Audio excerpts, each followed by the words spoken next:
A single gaming headset that works well, sounds good, feels great, and looks happy? I've been using the Fifine H9 for the past month and it costs a lot less than you'd expect. While it's a good option for many reasons, it's not quite perfect. There's one thing that stands out as great and one trade-off that leaves you wanting a little bit more. I will also be comparing it to my Soundcore Space One headphones, which have been my go-to this past year. But for now, let's just get into how it looks. When I first got the box, I thought they shipped the wrong color. I usually go for darker colors, but the white headset looked way too good. Anyway, it was the right color as you can see. The headset comes with an extension USB cable, which I'll come back to in a sec. Then there's also a detachable mic, which is convenient if you don't always want a mic floating right in front of your face, but also great for audio when you do want to use it. Then you get to the star of the show. The headset feels so great when you pull it out. It has a certain weight to it, making it feel premium, but also not so heavy that it would give you a headache after a couple hours. And wait, I can't believe I'm just mentioning this, but the very first thing you see on the headphones as soon as you look at a picture or open the box is that smile, that damn smile. I love it. They low-key kind of nailed it. It could have easily looked creepy or cheap even, but this looks perfectly innocent and fun. The ear cups and the inner side of the band is lined with this material that feels like a love child of leather and silicone. The metal ear cup frame gives it a very aesthetic look, makes it look awesome, and is great if you want to clip the headset to your bag. Also, the headphones stretch out to a decent extent, which lets you get it on with ease and in the perfect position. The ear cups have some degree of rotation, which means they're going to be comfortable for more head shapes. Also, the way they're built, it helps seal the ear for blocking outside noise. The top of the band has very subtle branding. It doesn't look tacky and it doesn't stand out. Love that. And before I move on to the first time I used the headset, I should mention the headphones were sent to me by Fifine. I have not been paid for anything to do with this video, just a free pair of headphones. So anything I say are my complete and honest thoughts. Now, skipping forward to the first time I used the headset. I was about to game with the boys and decided to pop my wireless mic into the ear cup so you could hear what they had to say. So let's plug in now. Hello.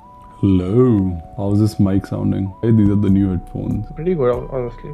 Yeah, would you say it's better or worse compared to my older? I need a back-to-back. Since my friend asked, I thought let's just start with the Soundcore Space One and Fifine H9 comparison right now. He proposed that I do a full test. Go high, low, and blow some air also. I want to hear everything. So that's what I did. I went high. Hi baby, how are you doing? Okay. At least the best I could. Like, I know it's funny, but it is what it is. I also went low.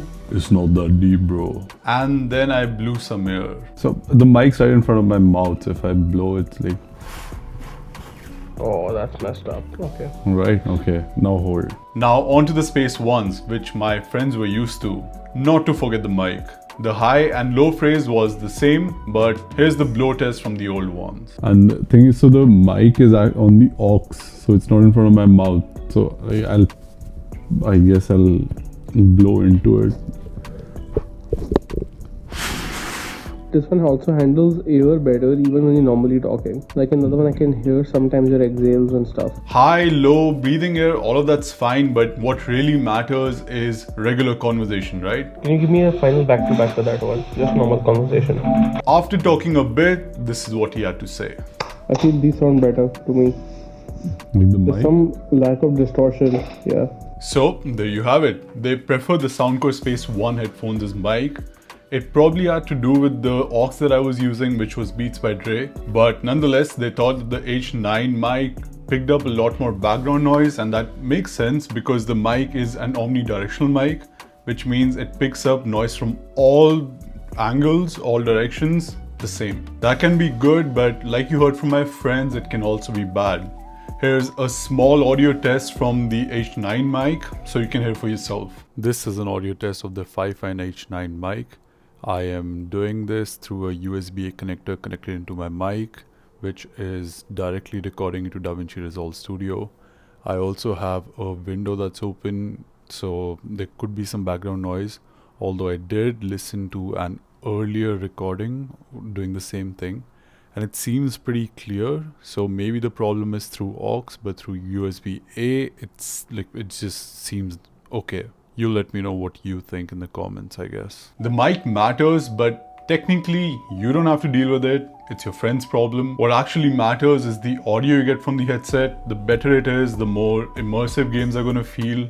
You'll know where enemies are in shooter games. Even when you watch movies or something, you're gonna get a lot more out of the experience. The only way to use these headphones is plugged in. There's no Bluetooth, and there are two ways to plug it in. The first one is directly through aux, so let's talk about that first. I think the sound is great. There's not a lot of bass, so sometimes it can feel a little flat. Except for that though, the volume range helps block out any other sound. There's a lot of detail that makes it through with this headset, and overall it does very well for its price point. But then there's a second way to plug in the headset with a USB connector. It puts some quick and easy controls on a remote, like changing the mic and speaker volume, mute unmute mic. But there's one unique thing you can do when connected through the USB connector. The switch in the middle lets you toggle 7.1 virtual surround sound. This feature tries to create surround sound from flat audio. So if you're watching a movie with regular stereo track, you can press a button and add more depth to the audio. I tried it with some games and even plugged it in to watch Mission Impossible on Netflix,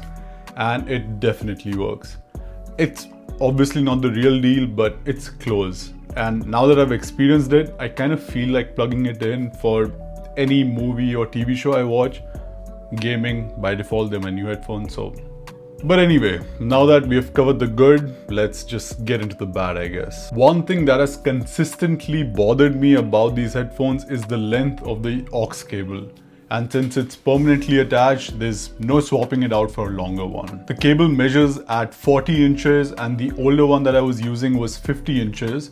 And apparently that 10 inches made enough of a difference to be an annoyance. It's a weird length where it's just long enough to be usable but also not ideal, especially when I use it with my Mac. I use two external monitors and the laptop is to the side, so when I try to move in the chair or lean back, the cable just refuses to let me. The only way you can extend the length is if you use the USB connector, but then again you need to have a USB-A port available in that case. When I game on my PlayStation, I just use the aux port on my controller. I could use the USB connector with the PS5 directly, but it's kind of hidden under my desk, so that would be a major pain. And like with most recent Macs, there's no USB-A connector, so having a dongle out, eating up one of the ports permanently when I have a dedicated aux is just very inconvenient. So yeah, if you plan to use this headset with an aux port that is not close to you, you're a luck, these probably aren't for you.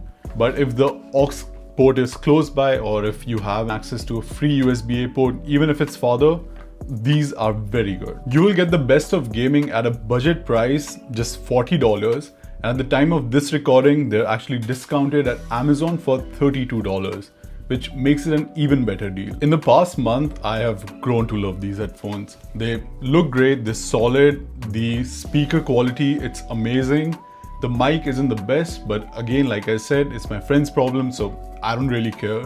Overall, I really recommend this at a budget price point. Pretty good. Anyway, that's it for this video. Thanks for watching. See you in the next one. PS out.